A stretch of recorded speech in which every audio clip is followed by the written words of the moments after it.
Remember when we were collectively trashing on the 3.0 main story quest? Yeah, me too. No one remembers that. Because right now, if you are spending at least a little bit of the time on the internet, there are two main things in the WuWa community that are talked about non-stop. The first one is a WuWa CC's drama, and the second one is a main story quest of the 3.1 in Wuthering Waves. And no, we're not gonna talk about the first topic, we're gonna talk about this important, and that is a 3.1 story quest. Because imagine the surprise when in just a few hours story, we collectively flipped our entire perception of Aemeath, Rover, and entire Wuthering Waves narrative. Like suddenly the whole story feels deep, like intentional, and everything we saw from the whole beginning makes sense.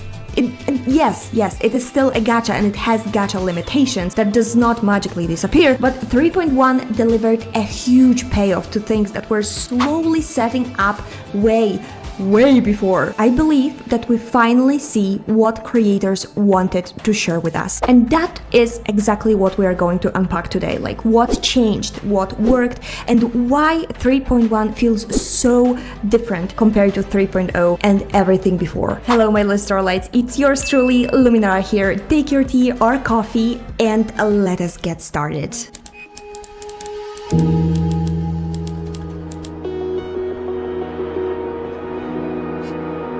When we talk about 3.1 and why it feels so different from the 3.0, it's not actually about the scale of the events changing, because technically we already knew about the main threat, there being Aleph 1 and the story of Exostrider, right? 3.0 tried to explain that to us, but 3.1 actually shows that it was not done properly at all, because when I finished 3.1 story quest, I finally felt the clarity about the story, and at the same time I felt this deep feeling of emptiness and a bigger thirst for knowing more and more about Wuthering Waves' world. And I think that reaction says a lot. Threnodians in general are not just like random monsters. They're supposed to be embodiments of human fear and strong emotions. They bring chaos to the world of Solaris 3. As catastrophic as they are, to this point we all thought that they are native to this world, and they made us think that it can be defeated by what world actually offers. And here we got Aleph 1.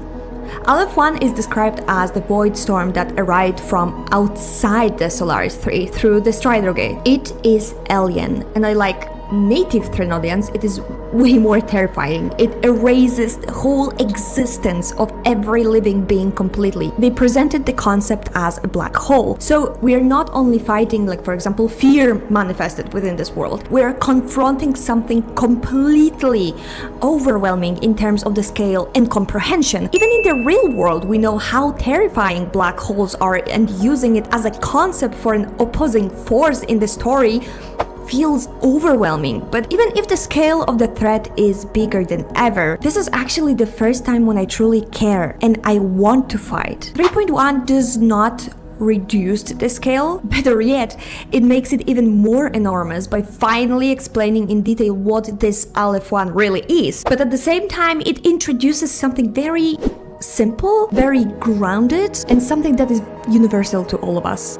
It introduces a parent and a child relationship in a believable way, and that changes a lot, because the threat, the whole fighting becomes tied to this specific bond, a specific relationship, something we can finally believe in. The question is no longer just, can we stop this alien entity that threatens the world that we actually happen to be in, but can we stop it to preserve the world for those we care about? And that shift, from abstract problems, from abstract narrative of the Wuthering Waves to the personal stakes is what flips the entire WuWa story for me. For the first time, Rover does not feel like a pure random self-insert collecting waifus. Kuro actually allows Rover to be a character with feelings, with motivation, with a deep past, with a relationship that is not there because of Rover's pure aura. Solaris 3 does not just exist as a setting for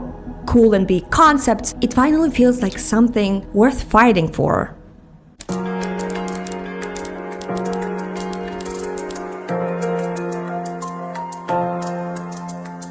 Up to this point, many characters' relationships with Rover were framed as very emotional, without actually earning it. The latest example would be Mornier, I think, where we're supposed to understand that Rover has a past with her and that there's this mentor type of role in their relationship, but the problem is that although it is very cute, don't get me wrong, it did not land for me at all. The only relationships that I ever felt believable to me were Shorekeeper, Cartithia, Abby, and Farlova, and now Aemeath as well. So what actually makes Amy so different that her relationship with Rover feels natural out of the sudden? Well, apart from the very smart narrative elements that we will talk about later, a lot of heavy lifting was done through the presentation and voice acting.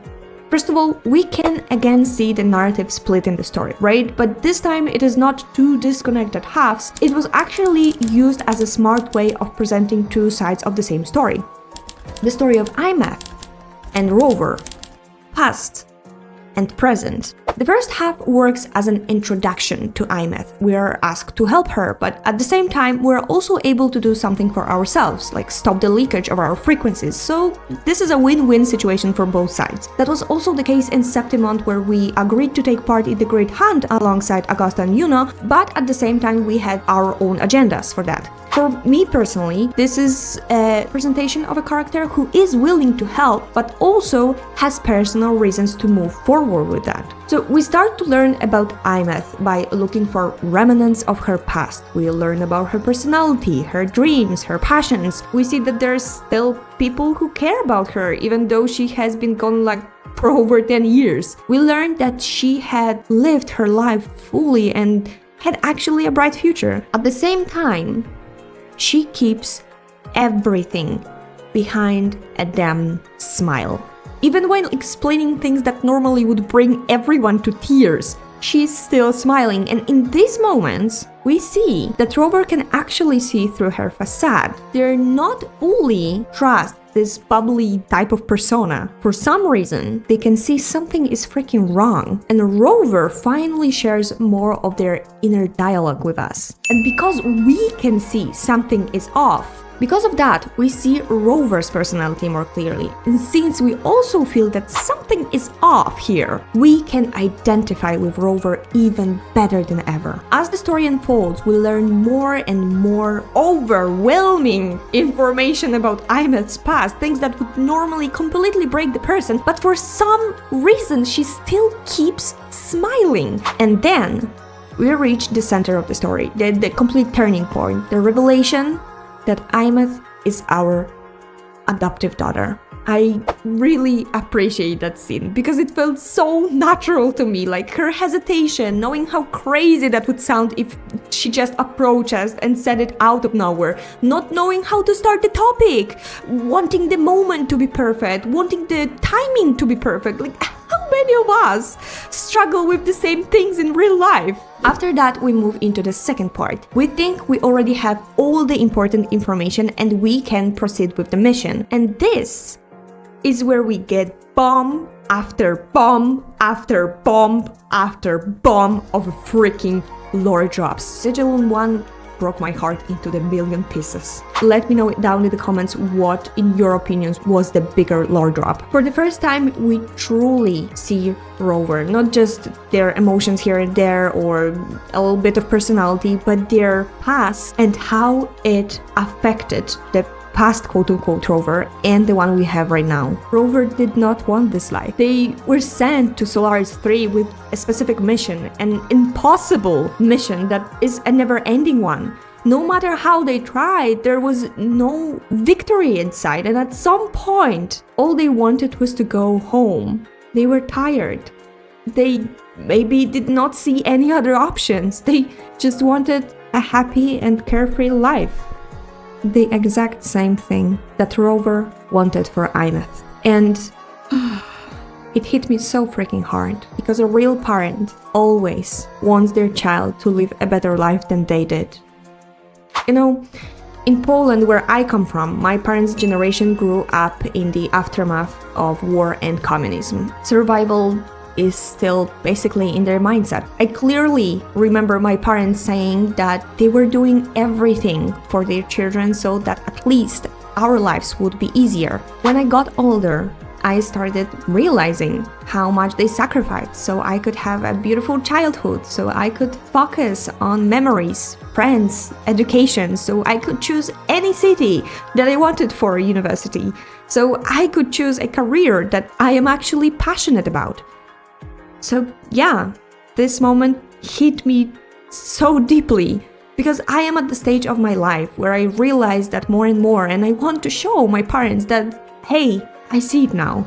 You made mistakes, but you're living this life for the first time as well. And I want them to see that I understand that, and I really appreciate it. And now, I am here for them. The story of Rover and Aemeath as a familial bond is something that many of us simply can relate on different levels. And no, it is not father-like behavior. Even if someone does not have children and cannot relate from the parental perspective, all of us were or are children to their parents. And most of us long for that deep bond of trust and love. This entire emotional roller coaster was strengthened by amazing voice acting and dialogue delivery. I personally played female Rover in English version, and I really appreciate how clearly the voice actress differentiated past Rover from the present one. All the scenes after the fireworks brought me to tears. Like each line delivery felt heavier, and the monologue to what basically remained of Aemeath, sorry, but it left me completely broken. I also think that English voice actress for Aemeath did a good job. I saw many discussions saying she was not as good at the JP version, so I listened to both. Personally, yeah, I personally resonated more with the Japanese performance because it was more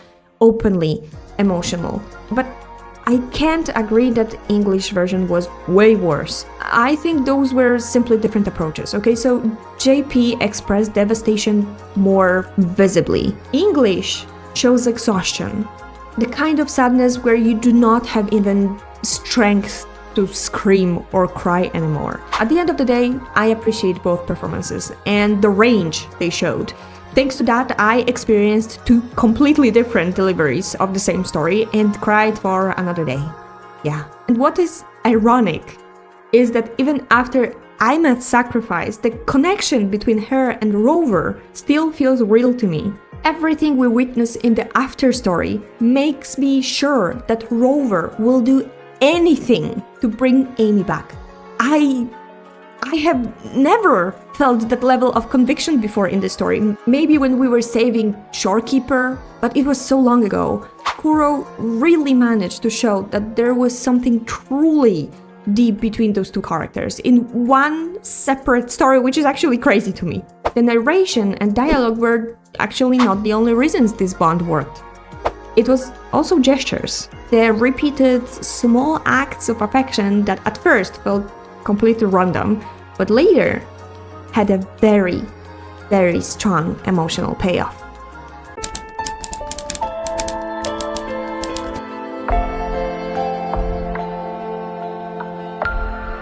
At the start of 3.0, during the portal sequence when we are trying to get to the Lahairoi, we met Aemeath for the first time.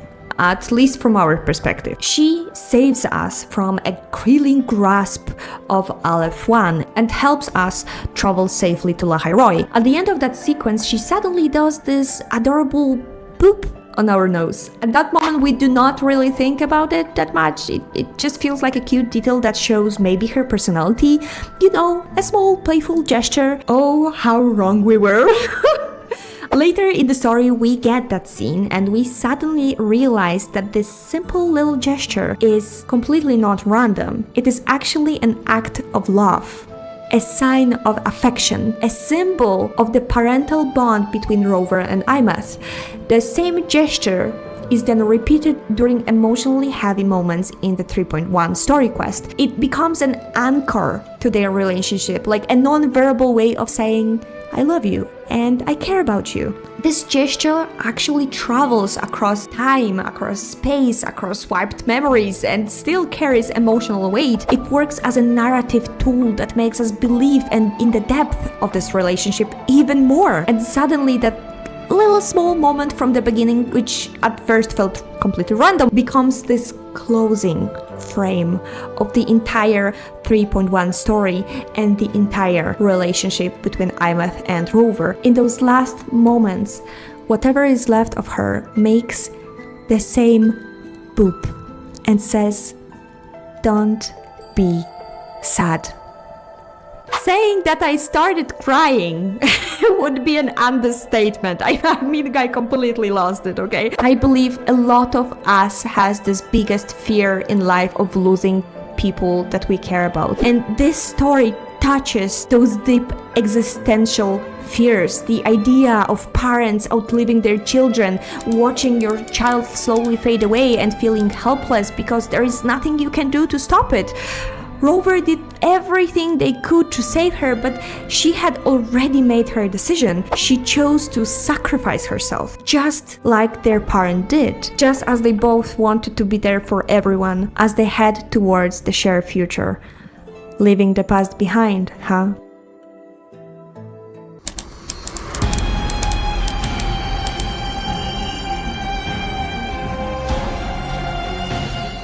Clearly, Kuro looked at what they did in 2.7 and thought, okay, let us try this again, but actually do it properly. Because in 2.7 we had Shui-1 and the narration trying to show the story of defeating Trenodian in Renesita from his perspective, so his appearance does not feel that completely random, and the idea overall was interesting, but at the end of the day, Shui-1 still felt disconnected for me. With Luuk, it is different. We already met him few times in 3.0 and even more in 3.1.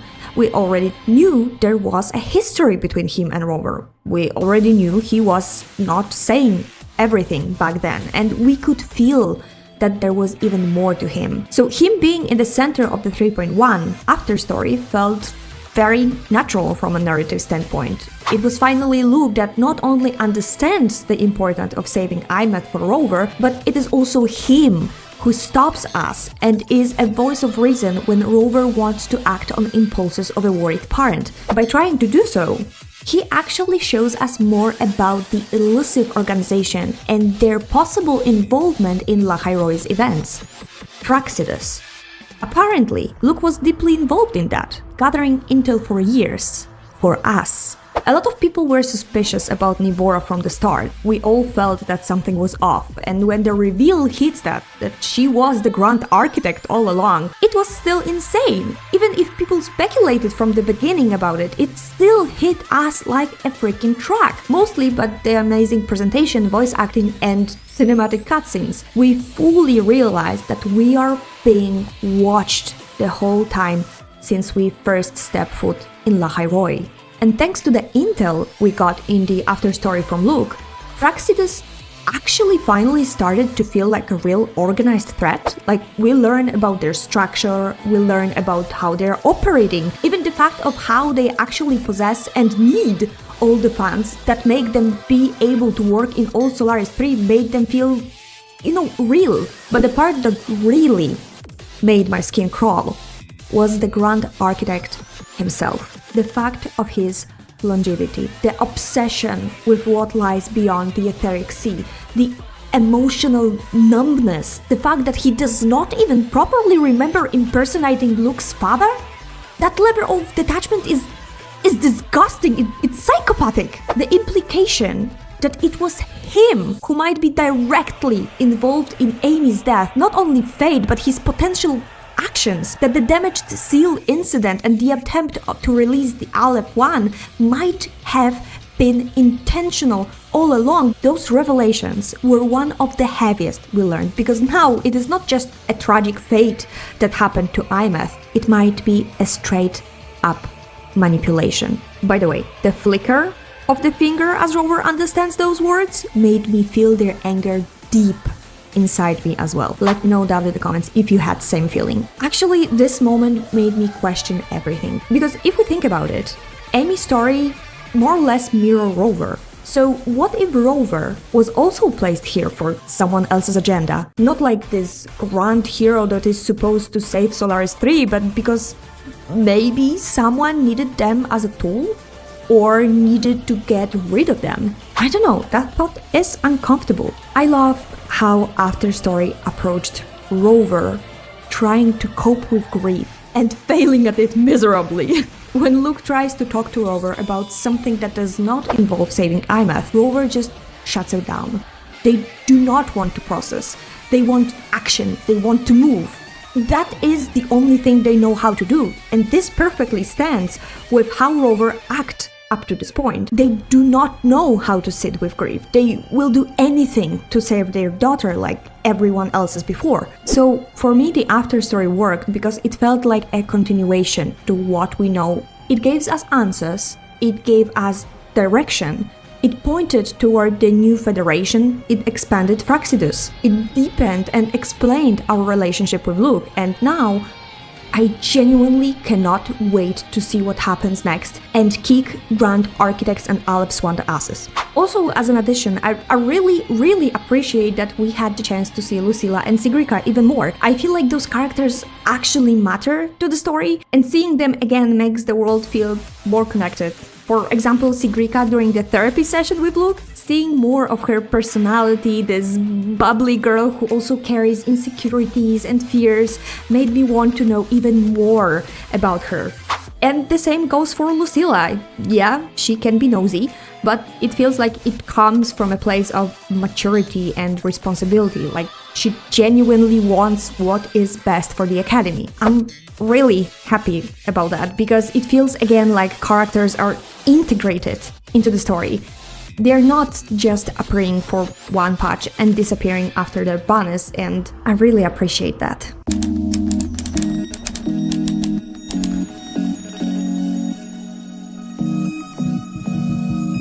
When I think about 3.1 now, it completely shifts the way I look at Wuthering Waves. From the very beginning of the game, we kept hearing the same thing: save the world, save the world, save the world. And now, it finally feels like all of that actually means something. I'm thinking about Aemeath, the fact that I finally care about all those relationships, about this world of Solaris 3, and our protagonist. I finally feel that this is the world worth fighting for. WuWa 3.1 finally treats the player as an intelligent audience. It touches on metaphysical and existential ideas. It talks about grief, responsibility, sacrifice, and the concept of whether we have a real free will. It mirrors real-life struggles and real relationships. It trusts the audience to think. And I cannot wait to see what comes next. All of this is why 3.1 worked so well for me.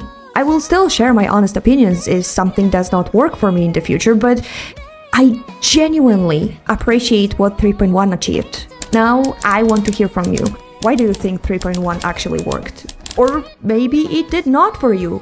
Let me know down in the comments all your juicy thoughts so I can listen to your perspectives as well. Also, if you like those type of deep dives, smash that subscribe button and give this video a thumbs up, as it helps my channel a lot. Thank you so much for sticking with me, and as always, stay cozy, stay shiny, and I love you so much, Starlights. Bye!